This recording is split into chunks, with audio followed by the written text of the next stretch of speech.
Hey everyone, welcome back. This is Sun. And I'm Belle. Today we'll be doing a spoiler-free review on Godzilla vs. Kong.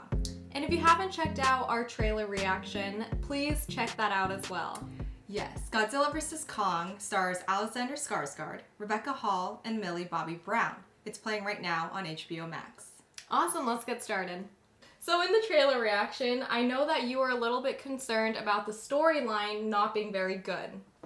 Yeah, and I wouldn't say that was the case. I was very, very surprised, and I was very pleasantly surprised that not only did this movie have some great action scenes, they actually had a storyline behind it to support it. Yeah, I totally agree. I thought the storyline was really good. I came in not expecting a good storyline because it's Godzilla and Kong, and I want them to fight. I just want the action scenes. But I was touched with some of these characters. Yeah, especially the relationship between Kong and the little girl. Yes. Gia. I just was so touched by their interaction, and they did it in a way where it wasn't like super cheesy or forced, and like, you know, it was very well creatively done. Like, I agree. Mm-hmm. I agree. I love that it was a little girl and not like a romantic interest, you know? Right, they did a different play than like the Naomi Watts one. Exactly. Yeah. And I know it's in a different universe, but yeah, I love the interaction with the little girl, and I kind of laughed when King Kong was able to do sign language to communicate with her, Yeah. but it was an essential part of the film and it was well played. Yeah, it wasn't cheesy at all. Yeah. I think that's what impressed me, is that everything that this movie did, yes, was it dramatic and huge? Of course. Was it like a little bit over the top sometimes? But it wasn't like corny, or it wasn't something where you're like, oh, that's kind of a bad direction. Everything was pretty well done. I totally agree with you, but I do kind of think it's a little bit corny at times. A little bit of the dialogue and it was forced. The relationship between King Kong and the little girl. It was a little bit forced, but not in necessarily a bad way. I mean, they're obviously trying to get you to, you know, they're trying to pull your heartstrings and get you to really relate to King Kong and to love this relationship, which I'm fine with. Yeah. So you were really looking forward to the fight scenes between Kong and Godzilla. Did it live up to your expectations? Yes, absolutely. It was so good. I love the action between Godzilla and King Kong and Mechagodzilla. Yes. It was so good, and I was pumped up, and this kind of ties into the storyline, but I could understand both of the characters, Godzilla and King Kong.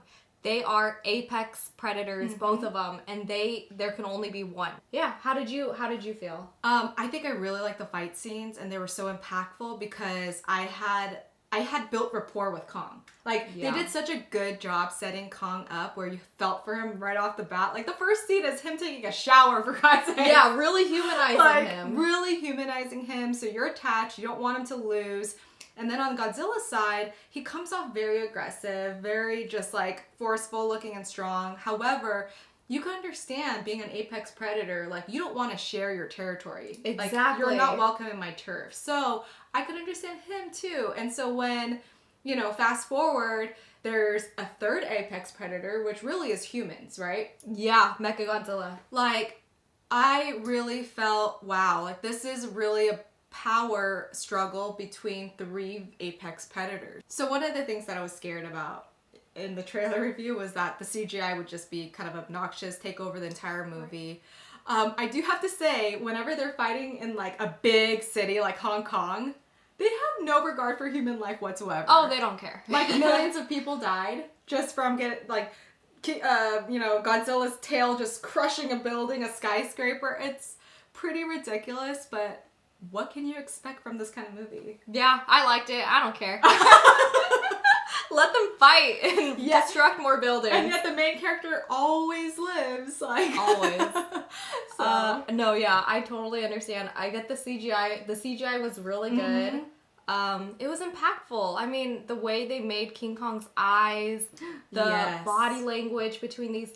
I mean, one thing I was worried about one thing I was impressed about was how they could get Godzilla and King Kong to convey emotion and to communicate with each other with body language, without any dialogue, and you watch and you know what's going on by you know, I don't want to give any spoilers, but acts that they do. Like defeated shoulders, looking down, sulking a little bit, like the sigh of relief. Yeah. Okay, so enough fangirling. Let's talk about some negatives. Okay, not very many. Not very many at all. I think we were both saying this while watching the movie, but it kind of got boring and uninteresting whenever it would go to Millie Bobby Brown's character with the two friends. The two friends. Yeah. I mean, I get that I get what they were doing, but it was boring. And the comedy, it was not funny. Jokes weren't landing for me. Yeah. And I kind of, and it's not that I just wanted to see the action scenes, because I thought Rebecca Hall's character, Gia and Skarsgård, and Skarsgård, they were compelling, and I really wanted them to be okay, and I wanted them to save the day, but yeah. Okay, we're ready to reveal our scores. All right. 1, 2. Oh, I should have known. 8 I from both of known. us. Cheers to that, girl. This deserves a cheers. It's just water. What did you like about the movie? I mean, what was not to like? I came in here without expectations because, I want to see them fight, but I was not expecting a brilliant storyline. I wasn't expecting compelling characters. You know, no Godfather, right? It's here to watch action. And I got that, and I got more as well. I thought the storyline was decent, and the characters served their purpose, and overall, when the movie ended, I thought it was great. It couldn't have been better for a Godzilla vs. Kong movie. Yeah, I was on the edge of my seat. I was super excited. There was a lot going on, and it was so much fun. It was a movie where, again, like you, I didn't have any expectations. I was just hoping it had some storyline, and it definitely exceeded my expectations. And the fight scenes were so cool. It was exciting. I was like, yeah, you know, kind of in like the trailer where we were watching it and we were like super excited. It was like that every scene. So I really like this movie. I highly recommend it, and it is an 8. Tell us what you think. Did you watch the movie, and did you like it, and what would you rate it? Please make sure you like and subscribe to our channel. We'll be back each week with new reviews, trailer reactions, and more. Okay, that's it for now. Until next time, friends. Thanks, bye!